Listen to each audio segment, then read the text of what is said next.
जागतिक महिला दिनानिमित्त राहता नगरपालिकेच्या वतीने साई विठ्ठला लॉन्स येथे महिलांसाठी वेशभूषा स्पर्धेचे आयोजन करण्यात आले होते। हा कार्यक्रम उत्साहपूर्ण वातावरणात पार पडला।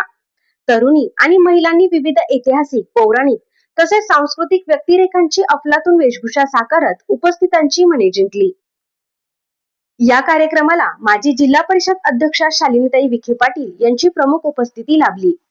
विशेष म्हणजे एका महिला स्पर्धकाने थेट शालिनीताई विखे पाटील यांचीच वेशभूषा साकारत त्यांना सुखद धक्का दिला। स्पर्धेत एकूण 23 महिलांनी सहभाग नोंदवला असून कार्यक्रमासाठी महिलांची मोठ्या संख्येने उपस्थिती होती। मी शालिनीताई विखे पाटील बोलते आहे।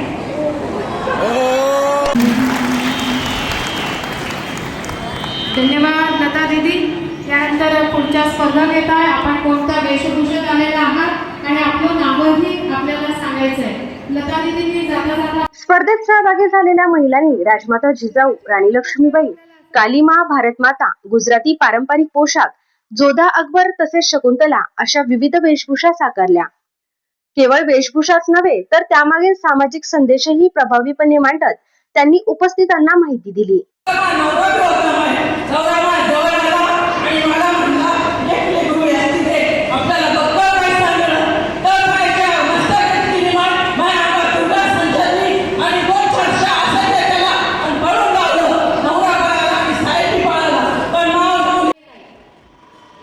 या स्पर्धेत प्रथम क्रमांक गायत्री सोमवंशी श्री शक्ती, द्वितीय क्रमांक सुरेखा दिवेकर, तृतीय क्रमांक प्रियंका रुनवाळ राजमाता जिजाऊ, चतुर्थ क्रमांक सिद्धी गाडेकर शकुंतला आणि पाचवा क्रमांक भाग्यश्री गांधी हिने पटकावला।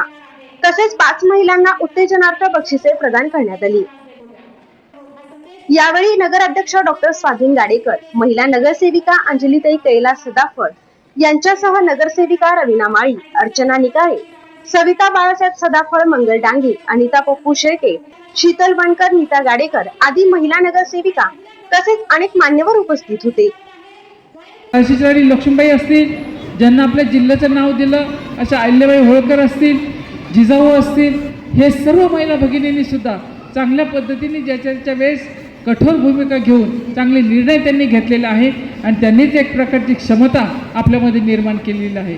पुरुषाच्या खांद्याला खांदा देऊन आपण जेव्हा काम करतो तेव्हा आपल्या राष्ट्रपती, आपल्या प्रभाताई पण राष्ट्रपती होऊन गेलेला आहे, प्रतिभाताई, तसं आपल्या देशाच्या पंतप्रधान माननीय इंदिरा गांधी, स्वर्गीय इंदिरा गांधी सुद्धा होऊन गेलेला आहे। अत्यंत चांगल्या पद्धतीने त्यांनी काम केलेलं आहे आणि हे काम करत असताना आजच्या युगामध्ये जर आपण बघितलं तर आंतरविभागामध्ये सुद्धा आपल्या महिला भगिनी गेलेल्या आहेत, वैज्ञानिक झालेले आहेत, पायलट झालेले आहेत, डॉक्टर झालेले आहेत, इंजिनियर झालेले आहेत।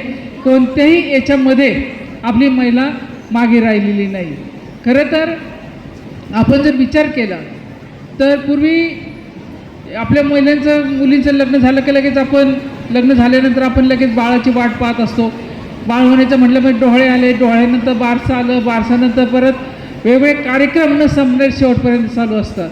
परंतु जेव्हा एखाद्या म्हणजे महिलेला 1, 2, 3 मुली झाल्या तर निश्चितच आपल्या महिला भगिनी तिला फिंदडी झाले म्हणून असं हिनवत होत्या।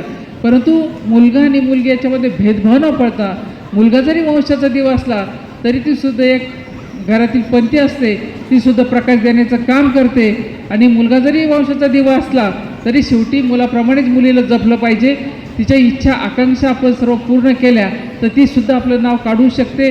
म्हणून मुलगा आणि मुलगी याच्यामध्ये भेदभाव न करता दोघांनाही आपण चांगल्या समान पद्धतीची वागणूक दिली तर निश्चितच तिचं सुद्धा जे काम आहे आपलं नाव उंचावून आपल्या घराचं नाव ती काढत असते।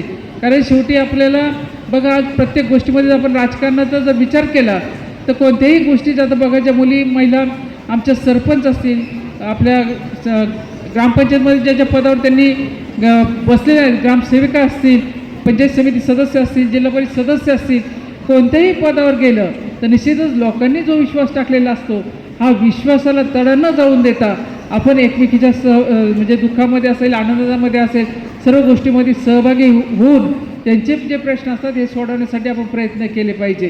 कारण आपली महिला भगिनी चुलीपाशी जाऊन तिच्यामध्ये आपण तिच्या सर्व गोष्टीमध्ये म्हणजे भाग घेऊन तिच्या अडीअडचणी काय आहे हे सोडवण्याचा आपण प्रयत्न करत असतो। या कार्यक्रमात महिलांनी मोठ्या उत्साहात सहभाग नोंदवत कार्यक्रम यशस्वी केला।